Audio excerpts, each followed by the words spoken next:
اعوذ باللہ من الشیطان الرجیم بسم اللہ الرحمن الرحیم۔ قانونی چور و غیر قانونی چور۔ حدیث میں ہے کہ سب سے بڑا چور وہ نہیں ہے جو بازار سے چیزیں چراتا ہے یا لوگوں کے گھروں سے چیزیں اٹھا لیتا ہے، بلکہ سب سے بڑا چور وہ ہے جو عبادتیں چراتا ہے۔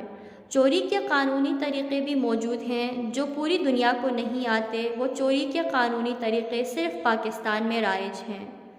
کچھ لوگ بینک لوٹتے ہیں، یہ غیر قانونی طریقے سے بینک لوٹتے ہیں، پولیس ان کو پکڑ لیتی ہے، لیکن جو قانوناً بینک لوٹتے ہیں ان کو کوئی بھی نہیں پوچھتا۔ یہ بڑے بڑے ڈیفالٹر، آج کوئی منسٹر بنا ہوا ہے، کوئی MNA بنا ہوا ہے، کوئی کیا بنا ہوا ہے، یہ سب ملک کے لٹیرے، بینکوں کے لٹیرے، قوم کے لٹیرے ہیں۔ سب نے لوٹ کا مال کھایا ہوا ہے اور ہمارے حکمران بھی بنے ہوئے ہیں۔ کروڑوں، اربوں اور کھربوں کے حساب سے ملک لوٹ کر پھر بھی باعزت بنے ہوئے ہیں، پھر بھی معزز و محترم ہیں۔ اور وہ بیچارہ جو 2 روپے لوٹتا ہے تو پولیس بھی اس کو مارتی ہے، عدالت میں بھی اس پر کیس چلتا ہے، آخر میں اس کو جیل میں بند کر دیتے ہیں اور اس کی ساری ہستی نابود کر دیتے ہیں۔ لیکن یہ معزز لٹیرے یہ لوٹ کر اور زیادہ عزت پاتے ہیں۔ دین میں سب سے بڑا چور، مگر سب سے بڑا لٹیرا وہ ہے جو عبادتیں لوٹتا ہے۔ عبادت بھی 2 طرح سے لوٹی جاتی ہے۔ ڈاکو و چور 2 طرح سے عبادتوں پر ڈاکہ ڈالتا ہے۔ سرقت عبادت ایک قانونی ہے اور ایک غیر قانونی۔ غیر قانونی چور تو آپ نے بہت دیکھے ہیں۔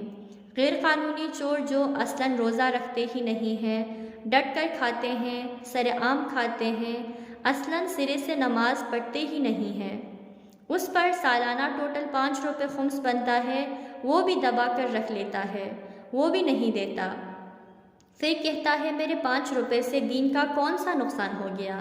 نہیں، دین کا کوئی نقصان نہیں ہوا۔ اگر آپ کی پوری نسلیں بھی خمس نہ دیں تو بھی دین کا کام چل رہا ہے، اس لیے کہ دین تمہارا محتاج نہیں ہے۔ خمس و زکوٰۃ نظام عبادی اسلام ہے۔ خمس عبادت میں سے ہے، زکوٰۃ عبادات میں سے ہے۔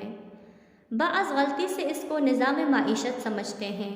بعض اوقات ہم خود ایسی باتیں کرتے ہیں کہ لوگ دین سے بھاگ جائیں۔ جب اسلام کا نظام معیشت پیش کرتے ہیں تو کیا کہتے ہیں؟ خمس اور زکوٰۃ و صدقات ملک چلاتے ہیں۔ صدقات سے ملک چلانے کے معنی کیا ہیں؟ یعنی پہلے ساری رعایا کو فقیر بناؤ، مستحق خمس و زکوٰۃ و صدقات بناؤ، پھر ان کا ماہانہ باندھ دو کہ اس وقت اس کو اتنی زکوٰۃ، اس کو اتنا صدقہ دیا جائے۔ آخر صدقات سے تو ملک نہیں چلتا۔ خمس و زکوٰۃ نظام معیشت اسلام نہیں ہے، وہ جدا ہے، یہ نظام عبادی ہے۔ خمس و زکوٰۃ عبادت مالی ہے، یہ نظام عبادی ہے نہ کہ نظام معیشت۔ عبادات میں قانونی و غیر قانونی چھوٹ۔ سب سے بڑی چوری عبادتیں چرانا ہے۔ کچھ قانونی طریقے سے چراتے ہیں، کچھ غیر قانونی طریقے سے۔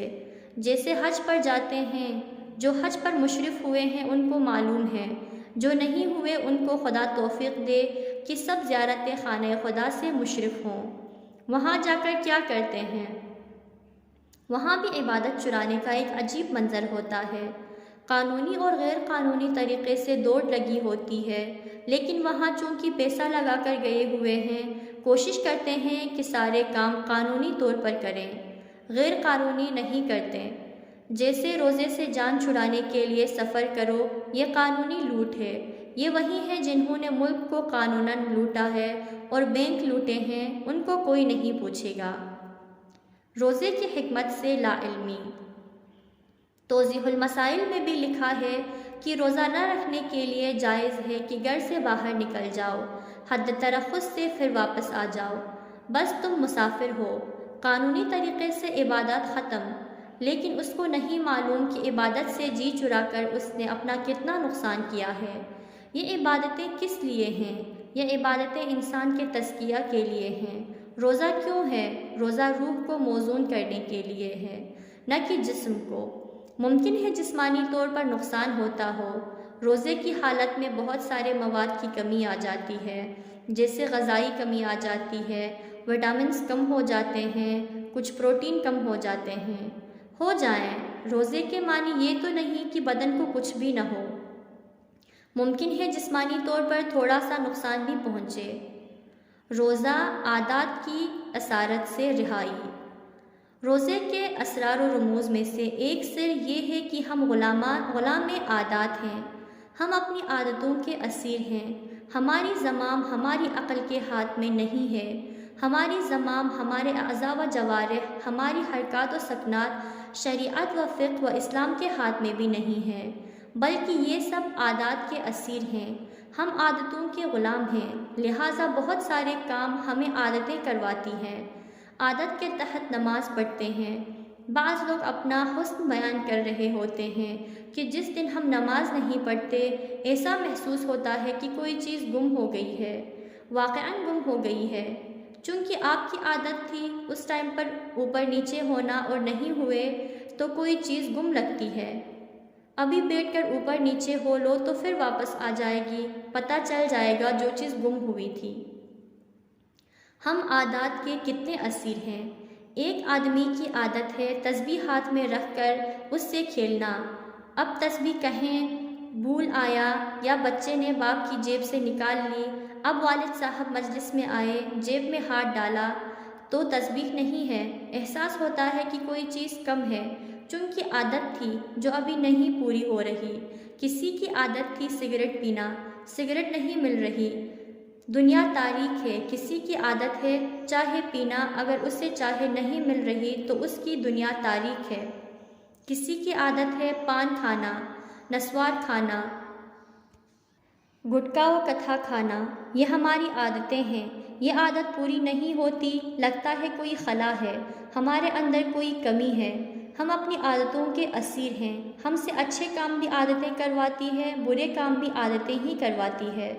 ہم عادتوں کے ہاتھوں مجبور ہے۔ اختیار شعور کے ہاتھ میں ہو، نہ کہ عادات کے۔ یہ نشے جو منشیات کے عادی ہیں، ان کی مشکل بھی یہی ہے، ان کو بھی پتہ ہے کہ ہم تباہ ہو رہے ہیں، مالی طور پر بھی اور جسمانی طور پر بھی تباہ ہو رہے ہیں، اور روحی و خاندانی طور پر بھی تباہ ہو رہے ہیں، اخلاقی لحاظ سے بھی اور سماجی طور پر بھی تباہ ہو رہے ہیں۔ اس تباہی کا انہیں پورا ادراک ہے، لیکن پھر بھی کہتے ہیں کہ ہم کچھ نہیں کر سکتے۔ کیوں؟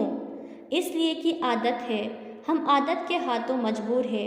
اگر ایک آدمی کے منہ پر لگام باندھ کر اس کی لگام عادت کے ہاتھ میں دے دیں تو عادت کو تو عقل و شعور نہیں ہے، عادت تو اس کو ذلیل کرے گی، پورے بازار میں رسوا کرے گی۔ اسیر عادات بدترین اسارت ہے۔ عادتوں کے قیدی بدترین قیدی ہیں۔ بس ہماری لگام کس کے ہاتھ میں ہو؟ عقل کے ہاتھ میں، شعور کے ہاتھ میں، خدا کے ہاتھ میں۔ ہم خود کیا کریں؟ اس کے لیے کیا ہونا چاہیے؟ ہم کیسے اپنے عادتوں کے اختیار سے نکل کر اپنی زمام اپنی عقل کو سونپ دیں؟ معاشرے میں عادات کی آفات۔ آپ خود بخوبی اس نقطے کو ادراک کر سکتے ہیں کہ ہم کس طرح عادات کے اسیر ہیں۔ خصوصاً اپنی اپنی عادتیں سب کو معلوم ہیں۔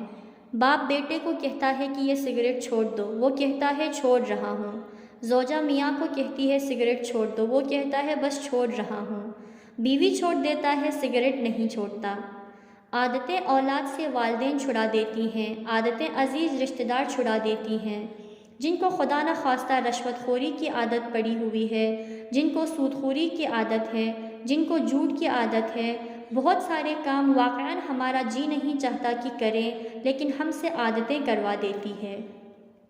بعض افراد ان عادتوں کے اختیار میں، ان کی زنجیروں میں جکڑے ہوئے ہیں، پابند سلاسل عادت ہیں۔ کیا کریں؟ ان کی رہائی کے لیے کیا کریں؟ ان کی آزادی کے لیے کیا کریں؟ عادات سے کیسے جان چھڑائیں؟ خداوند تبارک و تعالیٰ نے کیسا انتظام کیا ہے؟ روزہ آزادی اسارت کا بہترین نسخہ۔ روزے کی ایک حکمت، روزے کا ایک فلسفہ، اس اسیر کو جو عادات کے ہاتھوں رسوا ہو چکا ہے، عادات کے ہاتھوں اسیر ہے، اس کو نجات دے کر آزاد کرنا، حریت عطا کرنا اور اس کی زمام خود اس کی عقل و خرد کے ہاتھوں میں تھمانا، تاکہ عزت سے زندگی بسر کرے، نہ عادت کے ساتھ زندگی بسر کرے۔ عادتیں تو انسان کی عزت نہیں چھوڑتے۔ آپ نے بھی دیکھا ہوگا، سگریٹ کے لیے ماچس مانگتے ہوئے گدائی کی بھی عادت ہے۔ کئی ملین بینک میں ہیں، لیکن ماچس دوسرے سے مانگ رہا ہے، یہ بھی تو گدائی ہے۔ گدائی گدائی ہے۔ گدا ماچس مانگے یا سگریٹ، اس گداگرانہ عادت سے ہمیں کون چھڑائے؟ روزہ سب چھوڑ دو، جب 30 دن اپنی عادتوں کو ترک کرو گے۔ 30 دن کافی ہوتے ہیں عادات بننے کے لیے اور عادت چھوڑنے کے لیے بھی، لیکن اس صورت میں کہ جب حکمت اور فلسفہ اور سر روزہ سے آشنا ہوں۔ رہبر کبیر کی اعلیٰ بصیرت کا ایک نمونہ۔ بس روزہ انسان کو درس حریت دیتا ہے۔ ماہ رمضان میں امام خمینی نے آخری جمعہ ماہ مبارک رمضان کا کس کے لیے اعلان کیا؟ آزادی قدس کے لیے۔ رمضان کا ہی آخری جمعہ کیوں؟ کسی فارغ مہینے کا آخری جمعہ ہوتا؟ چونکہ جو نہیں چاہتے وہ تو کہتے ہیں کہ آزاد ہو نہ ہو ہماری بلا سے، قدس ہمارا تھوڑی ہی ہے، یہ تو فلسطینیوں کا ہے۔ اور اب تو پاکستانی حکومت نے اس مسئلے میں بھی سب کو شک میں ڈال دیا کہ یہ یہودیوں کا ہے یا مسلمانوں کا ہے۔ کیوں اس عظیم رہبر نے قبلہ اول کی آزادی کا دن جمعہ ماہ مبارک رمضان قرار دیا؟ اس لیے قرار دیا کہ قدس کو وہ آزاد کرا سکتے ہیں جو خود آزاد ہوں، غلام کسی کو آزاد نہیں کرا سکتے۔ غلاموں سے آزادی کی بیجا توقع۔ کشمیر آزاد نہیں ہو رہا ہے کیونکہ کشمیر آزاد کرنے پر غلام تلے ہوئے ہیں۔ کشمیر کی آزادی کے لیے غلاموں نے لشکر بنائے ہوئے ہیں۔ پہلے اپنے آپ کو تو آزاد کراؤ، کشمیر بھی آزاد ہو جائے گا، فلسطین بھی آزاد ہو جائے گا، کعبہ بھی آزاد ہو جائے گا، دین بھی آزاد ہو جائے گا، مسلم بھی آزاد ہو جائے گا، پاکستان بھی آزاد ہو جائے گا، بشرطے کہ پہلے اپنے آپ کو آزاد کراؤ۔ آخری جمعہ تک جس نے روزے رکھے ہیں اس نے آزادی حاصل کر لی۔ کس سے؟ ویسے 20 آزادیاں ہیں جو روزہ دیتا ہے۔ کئی چیزوں سے روزہ انسان کو آزاد کرتا ہے، لیکن ان میں سے ایک آزادی عادتوں سے آزادی ہے۔ یہ جو ہم اسیر عادات ہیں، اب یہاں پر جو اپنے آپ کو آزاد کرا سکتا ہے وہ دوسرے کو بھی آزاد کرا سکتا ہے، وہ قبلہ بھی آزاد کرا سکتا ہے۔ لیکن جس سے سگریٹ نہیں چھوڑی جا سکتی، آپ اس سے کہتے ہو کہ فلسطین آزاد کراؤ۔ جو گٹکا نہیں چھوڑ سکتا اس کو کہتے ہو کشمیر آزاد کراؤ۔ کوئی کہتا ہے نسوار چھوڑ دو، کہتا ہے نہیں چھوڑ سکتا۔ نسوار سے آزادی حاصل کرو، کہتا ہے نہیں کر سکتا، لیکن بندوق اٹھا کر کشمیر آزاد کرانے کے لیے جاتا ہے۔ پہلے اپنے آپ کو تو آزاد کراؤ۔ عید پر روزوں سے نجات کی خوشی۔ پس ماہ رمضان انسان کی آزادی کے لیے آیا ہے، انسان کو ہر اس چیز سے آزاد کرنے کے لیے جس میں انسان جکڑا ہوا ہے، جس میں انسان اسیر ہے۔ یہ در حقیقت آزادی کا مہینہ ہے، حریت کا مہینہ ہے۔ ہم عید کی خوشیاں کیوں مناتے ہیں؟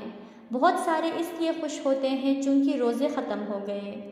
بیرون ملک ایک جگہ پر تھا، وہاں نماز عید الفطر کا اہتمام ہوا اور انہوں نے انگریز کو بلایا، اپنے علاقے کا MNA کو، اور اس سے بتایا کہ ہمارا مذہبی اجتماع ہے، آپ اس کو آ کر دیکھیں۔ وہ بھی بہت خوش ہوا کیونکہ اس کو تو نہیں معلوم تھا کہ وہ مسلمان ہیں۔ وہ دیکھ رہا تھا کہ یہ اتنے اچھے، کہ یہ اتنے ووٹ ہیں۔ جیسے آج کل کے سیاستدان ہمیں انسان نہیں کہتے، وہ کہتے ہیں جی آپ کے ہاں کتنے ووٹ ہیں۔ یہ نہیں کہتے کہ کتنے آدمی ہیں یا کتنے آدمی ہیں جن کو ووٹ کا حق ہے، پہلے ہی کہتے ہیں آپ کے ہاں کتنے ووٹ ہیں۔ اصلاً ہم ان کو انسان نظر نہیں آتے بلکہ ووٹیں نظر آتے ہیں۔ یہ بھی اپنے ووٹ دیکھنے کے لیے آیا، دیکھا کہ لوگوں نے دھاڑیاں رکھی ہوئی ہیں اور بہت خوش ہیں اور ایک دوسرے کو گلے ملتے ہیں، تو اس نے پوچھا کہ یہاں اجتماع کس مناسبت سے ہے؟ تو انہوں نے بتایا کہ ہمارے ہاں ماہ رمضان تھا، ہم مسلمان روزے رکھتے ہیں اور روزے رکھنے کے بعد جب چاند نظر آتا ہے اور روزے ختم ہوتے ہیں تو ہم جشن مناتے ہیں، یہ ہمارا فیسٹیول ہے۔ تو اس نے فوراً یہ کہہ دیا کہ آیا یہ جو تم بھوکے رہتے تھے، پیاسے رہتے تھے، اور یہ آپ پر پابندی جو دین اور خدا نے لگائی ہوئی تھی اس سے آزادی مل گئی ہے، تم اس لیے خوش ہوتے ہو؟ اب ان کے پاس کوئی جواب نہیں تھا، چونکہ ظاہر ہے سب کو خوشی تو اسی بہانے سے تھی چونکہ روزہ ختم ہوتا ہے۔ روزہ کھولنے کا الگ لطف ہے۔ بعض روزہ رکھتے ہیں کھولنے کے لیے، چونکہ جو لطف روزہ کھولنے میں آتا ہے اس سے روزے کی ساری سختیاں انسان بھول جاتا ہے۔ ہمارے ایک دوست تھے، وہ ٹائی کی مثال دیتے تھے۔ وہ کہتے تھے کہ ہمارے دفتر میں ایک شخص تھا جو گرمیوں میں ٹائی کی بہت شکایت کرتا تھا۔ وہ کہتا تھا کہ یہ فندہ اور پھانسی ہے۔ تو ہم روز اس کو کہتے تھے کہ بھائی پھر نہ باندھ دو، تو اس نے کہا کہ ہاں تم صرف اس کی مصیبت کو دیکھتے ہو، لیکن انسان شام کو جا کر جب ٹائی کھولتا ہے تو جو مزہ ٹائی کھولنے میں آتا ہے وہ فندہ کھولنے میں بہت لطف آتا ہے۔ تو بعض ٹائی باندھتے ہیں رات کو ٹائی کھولنے کے لیے، بعض روزہ رکھتے ہیں روزہ کھولنے کے لیے، چونکہ کھولنے میں ایک الگ لطف ہے۔ وہ پکوڑے اور وہ سموسے وہ بھوکے پیٹ کی سختی بلا دیتے ہیں۔ عید جشن آزادی کا دن۔ ہم بھی عید کے دن روزے رمضان کے ختم ہونے کا جشن مناتے ہیں۔ اگر حقیقت میں دیکھیں تو روزہ عید گریہ کا دن ہے۔ سید الساجدین نے گریہ کیا، اس طرح گریہ کیا کہ جس طرح ایک ماں اپنے جوان بیٹے کی لاش کو دیکھ کر گریہ کرتی ہے۔ یہ خوشی کسی اور وقت کی ہے۔ یہ عید کا جشن روزے ختم ہونے کا نہیں بلکہ روزے ختم ہونے کے لیے سوگ ہے۔ یہ کس چیز کا جشن ہے؟ یہ آزادی کا جشن ہے۔ یعنی عید کے دن معلوم ہوا کہ ہم آزاد ہیں، جتنی عادتیں تھیں وہ ساری ختم ہو چکی ہیں، جس کی قید میں تھے آج ہم اس سے آزاد ہو چکے ہیں، جو پاؤں میں زنجیریں لگی ہوئی تھیں وہ ساری کھل گئی ہیں، چونکہ 30 دنوں میں ہم نے اتنی طاقت حاصل کر لی ہے کہ ہم عادتوں کے چنگل سے آزاد ہو گئے ہیں۔ اور صرف عادتیں نہیں ہیں بلکہ بہت ساری چیزیں اور ہزار زنجیریں ہمارے پاؤں سے بندھی ہوئی تھیں جن سے آزادی کا جشن ہے۔